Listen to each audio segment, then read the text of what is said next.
ঠাকুর শ্রী শ্রী রামকৃষ্ণের মুখনিসৃত বাণী শ্রী শ্রী রামকৃষ্ণ কথামৃত।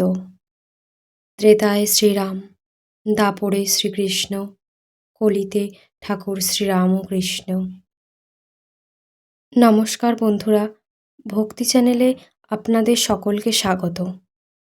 ঠাকুর শ্রী শ্রী রামকৃষ্ণের মুখনিসৃত বাণী শ্রী শ্রী রামকৃষ্ণ কথামৃত। আমি আপনাদের সামনে এই কথামৃত পাঠ করে শোনাব। ভিডিওটি অবশ্যই শেষ পর্যন্ত দেখতে থাকুন, আশা করছি ভালো লাগবে। শ্রী শ্রী রামকৃষ্ণ কথামৃত। আগের পর্বে আমি আপনাদের কাছে তুলে ধরেছিলাম শ্রীযুক্ত সুরেন্দ্রর বাগানে মহোৎসব ও ভক্ত সঙ্গে ঠাকুর রামকৃষ্ণ। সুরেন্দ্রের বাগানে মহোৎসব হচ্ছে, সেখানে কীর্তনীয় গান গাইছেন। গান শুনে ঠাকুর মাঝে মাঝেই ভাবাবিষ্ট হচ্ছেন, আবার কখনো নাচছেন।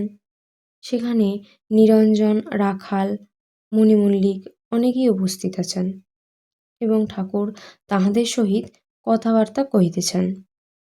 ঠাকুর বলছিলেন, ঈশ্বরকে ভালোবাসতে হবে, তাঁর জন্য ব্যাকুল হতে হবে। তিনি কেমন তা নিজেই জানিয়ে দেবেন। সাকার নিরাকার যে কোনো একটাতে বিশ্বাস থাকলেই হলো। ভগবান মানুষ হয়ে অবতার হন, এ কথা বিশ্বাস করো আর না করো, তাতে অনুরাগ থাকলেই হলো। ঠাকুর বলছেন, যদি পাগল হতে হয় সংসারের জিনিস লয়ে কেন পাগল হবে? যদি পাগল হতে হয় তবে ঈশ্বরের জন্য পাগল হও। ঠাকুর হলঘরে আবার ফিরিলেন। তাহার বসিবার আসনের কাছে একটি তাকিয়া দেওয়া হইল। ঠাকুর বসিবার সময় ওং তৎসৎ এই মন্ত্র উচ্চারণ করিয়া তাকিয়া স্পর্শ করিলেন। বিষয়ী লোকেরা এই বাগানে আসা যাওয়া করে ও এই সকল তাকিয়া ব্যবহার করে। এই জন্যই বুঝি ঠাকুর ওই মন্ত্র উচ্চারণ করিয়া উপাদানটি শুদ্ধ করিয়া লইলেন। ভবনাথ মাস্টার প্রভৃতি কাছে বসিলেন। বেলা অনেক হইয়াছে, এখনো খাওয়া দাওয়ার আয়োজন নাই। ঠাকুরের বালক স্বভাব, বলিলেন, কই গো, এখনো দেয় না? নরেন্দ্র কোথায়? একজন ভক্ত ঠাকুরের প্রতি সহাস্যে বলিলেন, মহাশয়, রামবাবু অধ্যক্ষ, তিনি সব দেখছেন। শ্রীরামকৃষ্ণ হাসিতে হাসিতে বলছেন, ও রাম অধ্যক্ষ, তবেই হয়েছে। আরেকজন ভক্ত বলছেন, আগে রামবাবু যেখানে অধ্যক্ষ সেখানে এই রকমই হয়ে থাকে। শ্রীরামকৃষ্ণ ভক্তদের প্রতি বলছেন, সুরেন্দ্র কোথায়? আহা, সুরেন্দ্রের বেশ স্বভাবটি হয়েছে, বড় স্পষ্ট বক্তা, কারোকে ভয় করে কথা কয় না, আর দেখো খুব মুক্তহস্ত, কেউ তার কাছে সাহায্যের জন্য গেলে শুধু হাতে ফেরে না। ঠাকুর মাস্টারের প্রতি বলছেন, তুমি ভগবান দাসের কাছে গিয়েছিলে, কিরকম দেখলে? মাস্টার বলছেন, আগে কাল নাই গিয়েছিলাম। ভগবান দাস খুব বুড়ো হয়েছেন। রাত্রে দেখা হয়েছিল, কাঁথার ওপর শুয়েছিলেন। প্রসাদ এনে একজন খাইয়ে দিতে লাগলো। চেঁচিয়ে কথা কইলে শুনতে পান। আপনার নাম শুনে বলতে লাগলেন, তোমাদের আর ভাবনা কি? সেই বাড়িতে নাম ব্রহ্মের পূজা হয়। ভবনাথ মাস্টারের প্রতি বলছেন, আপনি অনেক দিন দক্ষিণেশ্বরে যান নাই। ইনি আমাকে দক্ষিণেশ্বরে আপনার বিষয়ে জিজ্ঞাসা করছিলেন আর বলছিলেন যে মাস্টারের কি অরুচি হয়ে গেল। এই বলিয়া ভবনাথ হাসিতে লাগিলেন। ঠাকুর উভয়ের কথোপকথন সমস্ত শুনিতেছিলেন। মাস্টারের প্রতি সস্নেহে দৃষ্টি করিয়া বলিতেছেন, হ্যাঁ গো, তুমি অনেক দিন যাও নাই, কেন বলো দেখি? ঠাকুরের কথা শুনে মাস্টার তো তো করিতে লাগিলেন। এমন সময় মহিমাচরণ আসিয়া উপস্থিত। মহিমাচরণ কাশীপুরবাসী, ঠাকুরকে ভারী ভক্তি শ্রদ্ধা করেন ও সর্বদা দক্ষিণেশ্বরে যান।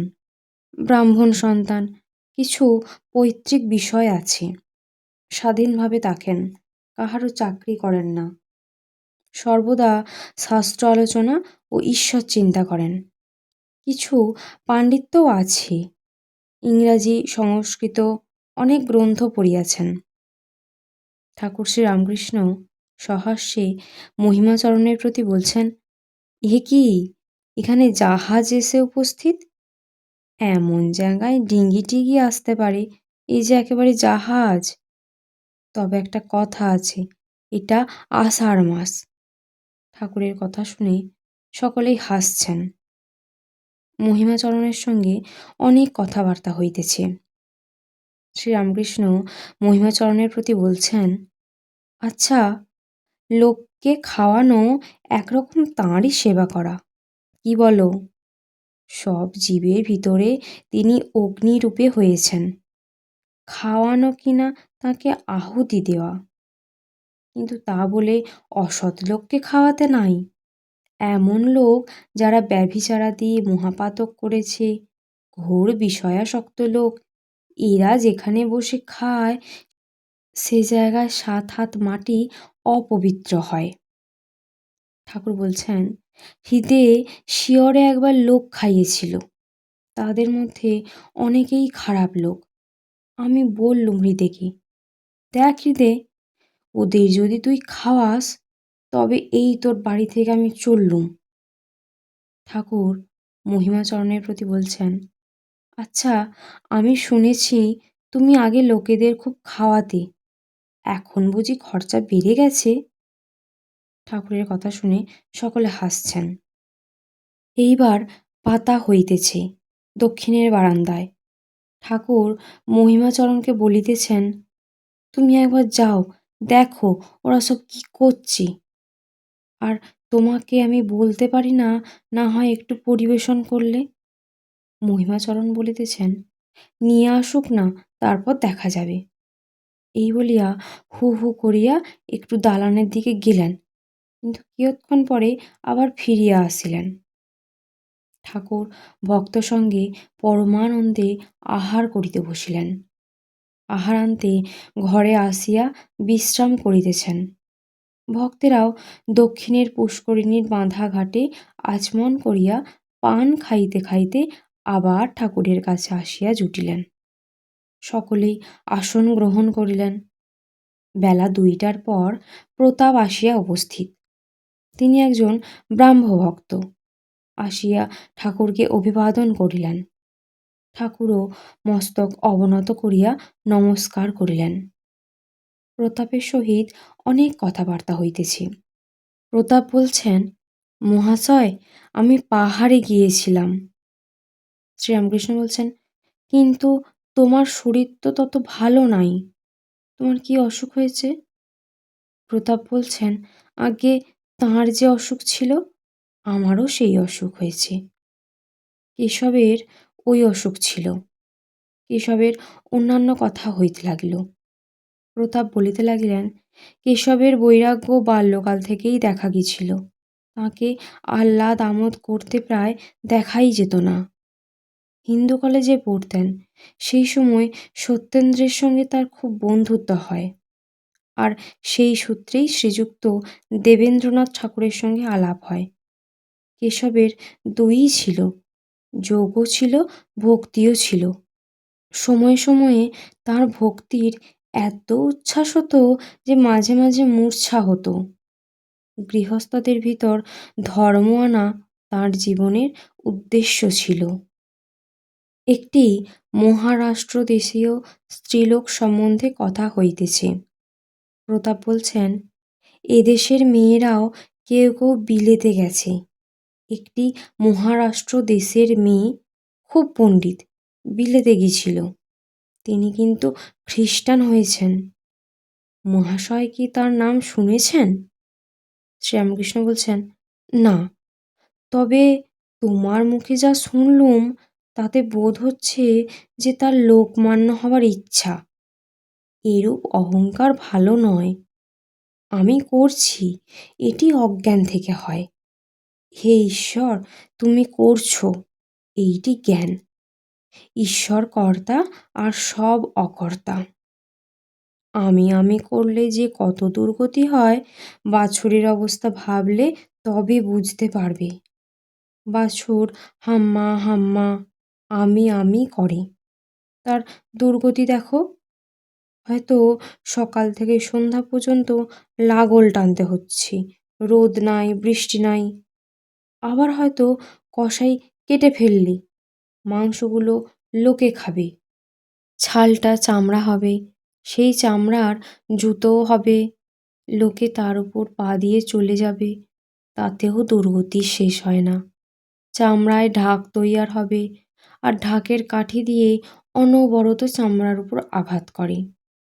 অবশেষে কিনা নাড়ি ভুঁড়িগুলো দিয়ে তাঁত তৈয়ার হয়। যখন ধুনুরির তাঁত তৈয়ার হয়, তখন ধনবার সময় তুহু তুহু বলে, আর হাম্মা হাম্মা বলে না। তুহু তুহু বলে তবেই নিস্তার, তবেই তার মুক্তি। কর্মক্ষেত্রে আর আসতে হয় না। জীব যখন বলে, হে ঈশ্বর, আমি কর্তা নই, তুমিই কর্তা, আমি যন্ত্র, তুমি যন্ত্রী, জীবের সংসার যন্ত্রণা শেষ হয়। তখনই জীবের মুক্তি হয়, আর এ কর্মক্ষেত্রে আসতে হয় না। একজন ভক্ত জিজ্ঞাসা করছেন, জীবের অহংকার কেমন করে যায়? শ্রীরামকৃষ্ণ বলছেন, ঈশ্বরকে দর্শন না করলে অহংকার যায় না গো। যদি কারো অহংকার গিয়ে থাকে, তার অবশ্য ঈশ্বর দর্শন হয়েছে। একজন ভক্ত বলছেন, মহাশয়, কেমন করে জানা যায় যে ঈশ্বর দর্শন হয়েছে? ঠাকুর বলছেন, ঈশ্বর দর্শনের লক্ষণ আছে। শ্রীমদ্ ভাগবতে আছে, যে ব্যক্তি ঈশ্বর দর্শন করেছে তার 4টি লক্ষণ হয়: বালকবৎ, পিশাচবৎ, উন্মাদবৎ ও জড়বৎ। যার ঈশ্বর দর্শন হয়েছে তার বালকের স্বভাব হয়। সে ত্রিগুণাতীত, কোনো গুণের আঁট নাই। আবার শুচি অশুচি তার কাছে দুইই সমান, তাই পিশাচবৎ। আবার পাগলের মতো কভু হাসে, কভু কাঁদে, এই বাবুর মতো সাজে, আবার খানিক পরে ন্যাংটা, বগলের নিচে কাপড় রেখে বেড়াচ্ছে, তাই উন্মাদবৎ। আবার কখনো বা জ্বরের ন্যায় চুপ করে বসে আছে, জড়বৎ। একজন ভক্ত ঠাকুরকে বলছেন, ঈশ্বর দর্শনের পর কি অহংকার একেবারে বেড়ে যায়? ঠাকুর বলছেন, কখনো কখনো তিনি অহংকার একেবারে মুছে ফেলেন। যেমন সমাধি অবস্থায় আবার প্রায় অহংকার একটু রেখে দেন, কিন্তু সে অহংকারে দোষ নাই।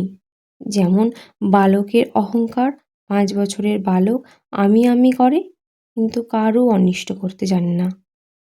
পরশমণি ছুঁলে লোহাও সোনা হয়ে যায়, লোহার তরোয়াল সোনার তরোয়াল হয়ে যায়। তরোয়ালে আকার থাকে, কারও অনিষ্ট করে না। সোনার তরোয়ালে মারা কাটা চলে না। ঠাকুর শ্রীরামকৃষ্ণ প্রতাপের প্রতি বলছেন, তুমি বিলাত গিয়েছিলে, কি দেখলে সব বলো। প্রতাপ বলছেন, বিলাতের লোকেরা আপনি যাকে কাঞ্চন বলেন তারই পূজা করে। তবে অবশ্য কেউ কেউ ভালো লোক, অনাসক্ত লোক আছে, কিন্তু সাধারণত আগাগোড়া রজগুণের কাণ্ড। আমেরিকাতেও তাই দেখে এলুম।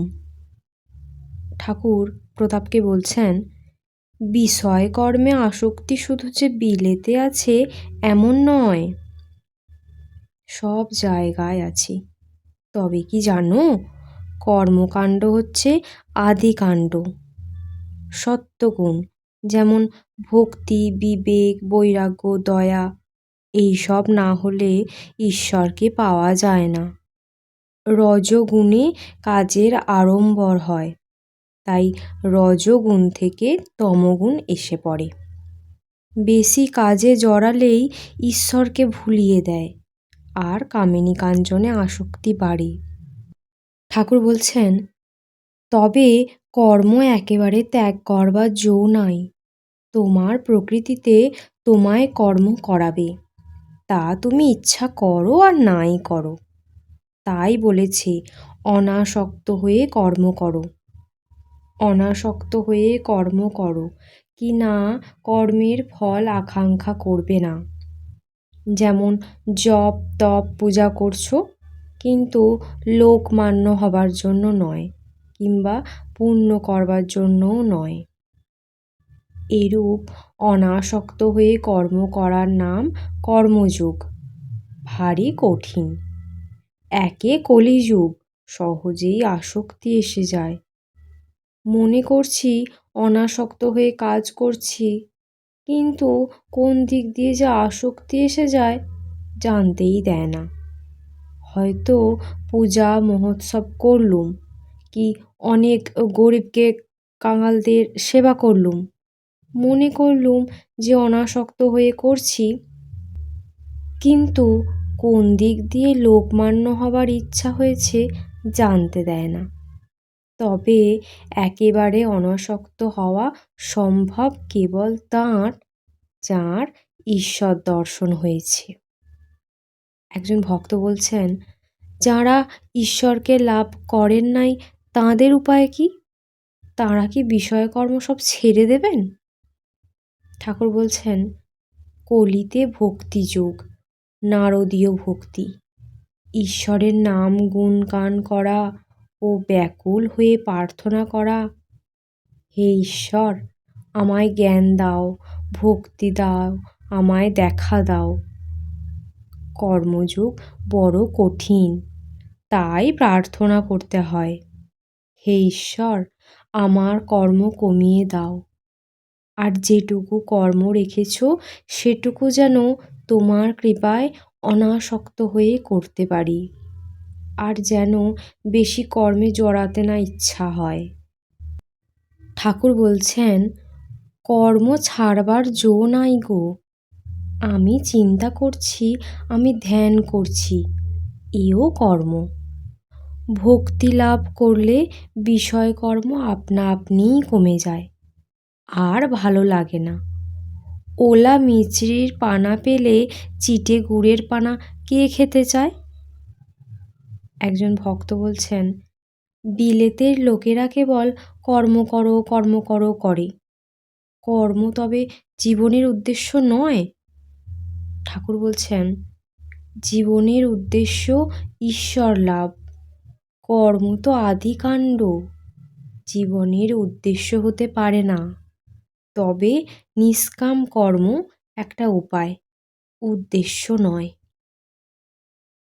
ঠাকুর বলছেন, শম্ভু বললে, এখন এই আশীর্বাদ করুন যে যা টাকা আছে সেগুলি যেন সৎ ব্যয়ে যায়, হাসপাতাল ডিসপেন্সারি করা, রাস্তাঘাট করা, কুয়ো করা, এইসবে। আমি বললাম, এসব কর্ম অনাসক্ত হয়ে করতে পারলে ভালো, কিন্তু তা বড় কঠিন। আর যাই হোক, এটি যেন মনে থাকে যে তোমার মানব জন্মের উদ্দেশ্য ঈশ্বর লাভ, হাসপাতাল ডিসপেন্সারি করা নয়।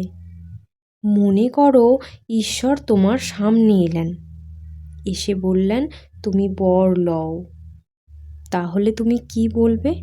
তোমায় কতকগুলো হাসপাতাল ডিসপেন্সারি করে দাও, না বলবে হে ভগবান তোমার পাদপদ্মে যেন শুদ্ধা ভক্তি হয়, আর যেন তোমাকে আমি সর্বদা দেখতে পাই। হাসপাতাল ডিসপেন্সারি এসব অনিত্য বস্তু, ঈশ্বরই বস্তু আর সব অবস্তু। তাঁকে লাভ হলে আবার বোধ হয় তিনিই কর্তা, আমরা সব অকর্তা। তবে কেন তাঁকে ছেড়ে নানা কাজ বাড়িয়ে মরি? তাঁকে লাভ হলে তাঁর ইচ্ছায় অনেক হাসপাতাল ডিসপেন্সারি সব হবে। তাই বলছি, কর্ম আদিকাণ্ড, কর্ম জীবনের উদ্দেশ্য নয়। সাধন করে আরও এগিয়ে পড়ো, সাধন করতে করতে আরও এগিয়ে পড়লে শেষে জানতে পারবে যে ঈশ্বরই বস্তু আর সব অবস্তু। ঈশ্বর লাভই জীবনের উদ্দেশ্য। ঠাকুর বলছেন, একটা গল্প বলি শোনো। একজন কাঠুরে বনে কাঠ কাটতে গিয়েছিল। হঠাৎ এক ব্রহ্মচারীর সঙ্গে দেখা হলো। ব্রহ্মচারী বললেন, ও হে, এগিয়ে পড়ো। কাঠুরে বাড়িতে ফিরে এসে ভাবতে লাগলো, ব্রহ্মচারী এগিয়ে যেতে বললেন কেন? এই রকমই কিছুদিন যায়। একদিন সে বসে ভাবছে, এমন সময় ওই ব্রহ্মচারীর কথাগুলি মনে পড়ল। তখন সে মনে মনে বললে, আজ আমি আরও এগিয়ে যাব। বনে গিয়ে আরও এগিয়ে দেখে যে অসংখ্য চন্দনের গাছ। তখন আনন্দে গাড়ি গাড়ি চন্দনের কাঠ কেটে নিয়ে এলো আর বাজারে বেচে খুব বড় মানুষ হয়ে গেল। এই রকমই কিছুদিন যায়। আর একদিন মনে পড়ল ব্রহ্মচারী বলেছিলেন এগিয়ে পড়ো। তখন আবার বনে গিয়ে এগিয়ে দেখে নদীর ধারে রূপোর খনি। এ কথা সে কখনো স্বপ্নেও ভাবে নাই। তখন খনি থেকে কেবল রূপো নিয়ে গিয়ে বিক্রি করতে লাগলো। এত টাকা হলো যে আন্ডিল হয়ে গেল। আবার কিছুদিন যায়। একদিন বসে ভাবছে, ব্রহ্মচারী তো আমাকে রূপোর খনি পর্যন্ত যেতে বলেন নাই, তিনি যে আমাকে এগিয়ে যেতে বলেছেন। এবার আরও এগিয়ে নদীর পাড়ে গিয়ে দেখে সোনার খনি। তখন সে ভাবলে, ওহো, তাই ব্রহ্মচারী বলেছিলেন এগিয়ে পড়ো। আবার কিছুদিন পরে এগিয়ে দেখে হিরে মানিক রাশিকৃত পড়ে আছে। তখন তার কুবেরের মতো ঐশ্বর্য হলো। ঠাকুর বলছেন, তাই বলছি, যে যা কিছু করো না কেন, এগিয়ে গেলে আরও ভালো জিনিস পাবে। একটু জপ করে উদ্দীপন হয়েছে বলে মনে করো না যা হবার তা হয়ে গেছে। কর্ম কিন্তু জীবনের উদ্দেশ্য নয়। আরও এগোও, কর্ম নিষ্কাম করতে পারবে। তবে নিষ্কাম কর্ম বড় কঠিন। তাই ভক্তি করে ব্যাকুল হয়ে তাঁকে প্রার্থনা করো, হে ঈশ্বর, তোমার পাদপদ্মে ভক্তি দাও আর কর্ম কমিয়ে দাও। আর যেটুকু রাখবে সেটুকু কর্ম যেন নিষ্কাম হয়ে করতে পারি। আরও এগিয়ে গেলে ঈশ্বরকে লাভ হবে, তাঁকে দর্শন হবে, ক্রমে তাঁর সঙ্গে আলাপ কথাবার্তা হবে। ঠাকুর রামকৃষ্ণের শ্রীমুখ নিঃসৃত বাণী শ্রী শ্রী রামকৃষ্ণ কথামৃত পাঠ আজ এই পর্যন্তই। আমি এইভাবেই আপনাদের সামনে কথামৃত পাঠ করে শোনাব। আপনারা অবশ্যই পাশে থাকবেন এবং চ্যানেলটিকে সাবস্ক্রাইব করে পাশে থাকা বেল আইকনটি অন করে দেবেন। তাহলে আমার ভিডিওগুলি আপনাদের কাছে পৌঁছে দিতে সক্ষম হব। আপনারা যদি পাশে থাকেন, আমি আরও উৎসাহিত হব। জয় রাম ও কৃষ্ণ।